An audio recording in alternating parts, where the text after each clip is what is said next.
পহেলা বৈশাখ এই নামটা শুনলেই তো চোখে ভাসে লাল সাদা শাড়ি, রাস্তায় আলপনা, পান্তা ইলিশের আয়োজন আর মঙ্গল শোভাযাত্রার সেই সব রঙিন মুখোশ। কিন্তু আমরা কি কখনো ভেবেছি আমাদের এই প্রাণের উৎসবের শুরুটা ঠিক কিভাবে হয়েছিল?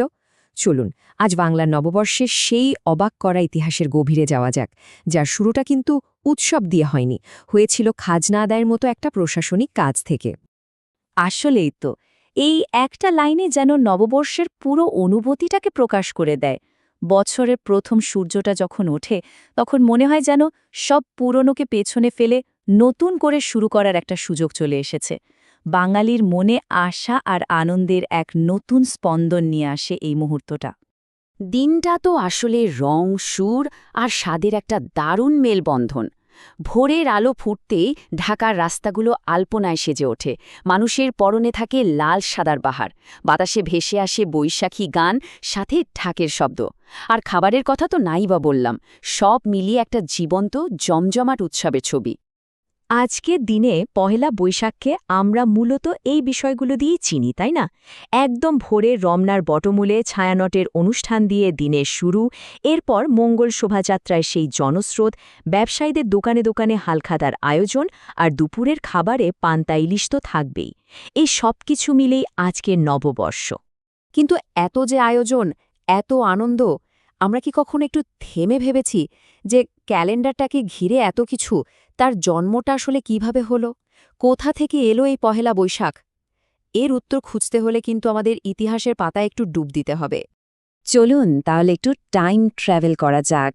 আমাদের এই গল্পের শুরুটা হয়েছিল বহুকাল আগে, মুঘল আমলে, যখন বাংলা ছিল দিল্লির অধীনে এক অত্যন্ত সমৃদ্ধ প্রদেশ। আর এই গল্পের ঠিক কেন্দ্রে রয়েছেন একজন ঐতিহাসিক ব্যক্তিত্ব, যাকে আমরা হয়তো এখানে আশা করব না। তিনি হলেন মুঘল সম্রাট আকবর।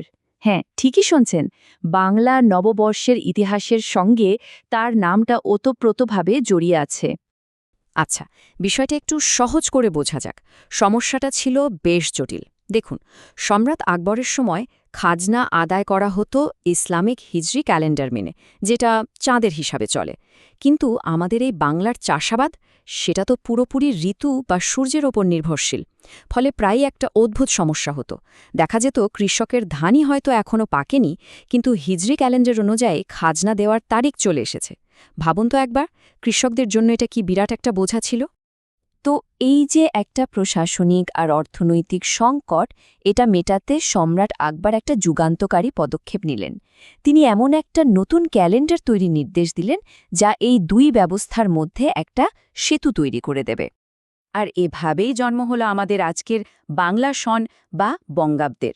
এটা ছিল একটা সোলার ক্যালেন্ডার, মানে সূর্যের হিসাবে চলে।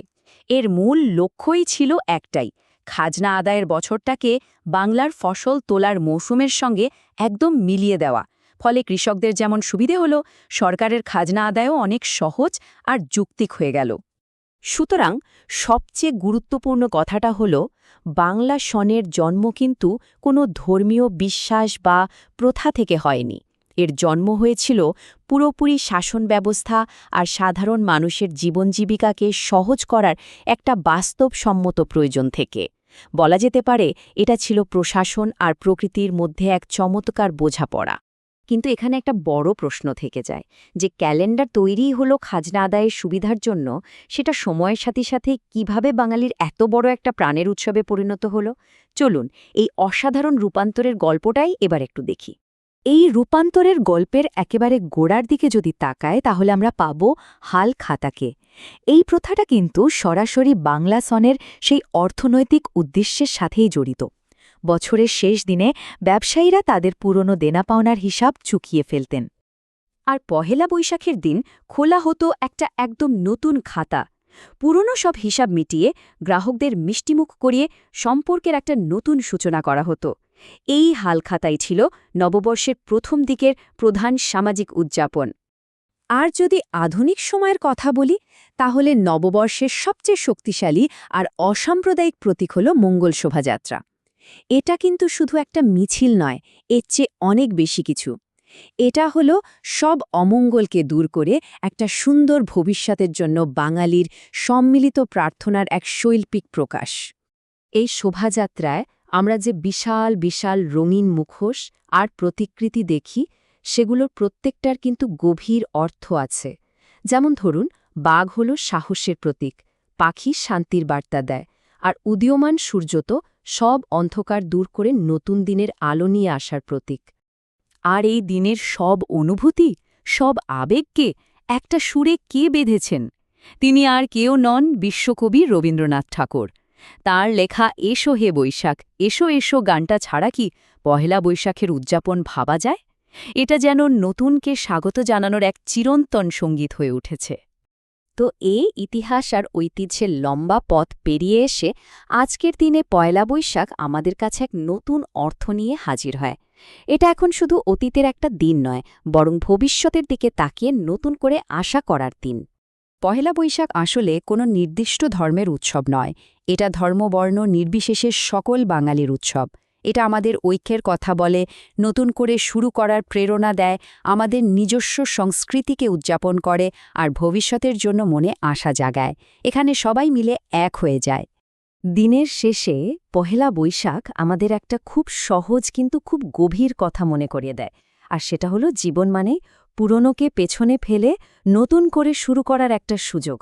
অতীতের সব গ্লানি মুছে একটা নতুন ভোর সব সময় নতুন সম্ভাবনা নিয়ে আসে।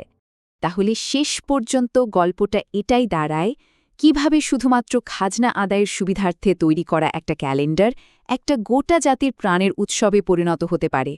উত্তরটা হয়তো সংস্কৃতির সেই জাদুকরী ক্ষমতার মধ্যেই লুকিয়ে আছে। একটা প্রশাসনিক প্রয়োজন যখন মানুষের আবেগ, শিল্প আর ঐক্যের ছোঁয়া পায়, তখন তা এভাবেই সাধারণ থেকে অসাধারণ হয়ে ওঠে এক অমর আত্মার উৎসব।